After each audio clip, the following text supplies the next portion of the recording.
Il-Gvern se jkompli bil-politika li ma jimponix piżijiet fuq in-negozji u jagħti sosten kemm jista' jkun saħaq dan il-Prim Ministru Robert Abela f'laqgħa ta' qabel il-budget mal-Assoċjazzjoni ta' min iħaddem l-MEA.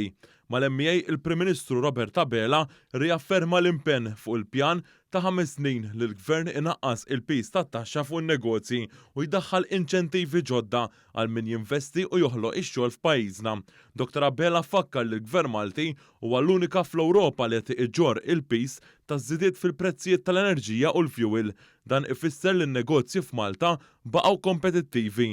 Min-naħa tagħha il-President tal-MEA Joanne Bondin saħqet ukoll fuq il-ħtieġa li nsaħħu s-settur tax-xogħol billi inkomplu ntejbu il-ħiliet tal-ħaddiema. L-MEA għarfet l-għajnuna li tjagħti il-Gvern fis-settur tal-enerġija u li biha qed ikun ta' spalla għan-negozji u fuq kollox għall-familji li jaqilgħu lejxin tagħhom mingħand min jagħtihom ix-xogħol.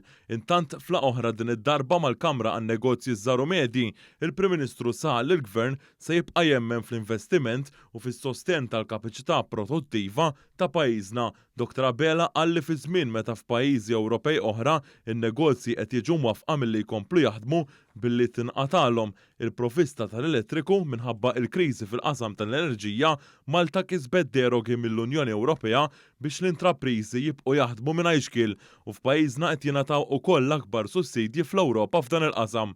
Il-Prim Ministru qal li dan qed isir b'responsabilità u għax il-Gvern jemmen li wara li tgħaddi il-kriżi tal-enerġija, in-negozji f'pajjiżna se jkunu f'qagħda li jaħtfu l-opportunitajiet ta' rkupru. Il-President tal-Kamra n-Negozji żaru medji Paul Abela rrikonoxxa l-għajnuna tal-Gvern fl-elettriku, fil-fjuwil u fil-gass u nnota b'sodisfazzjon il-kisba tad-derogi biex Malta ma tesperjenzax tnaqqis fil-produttività.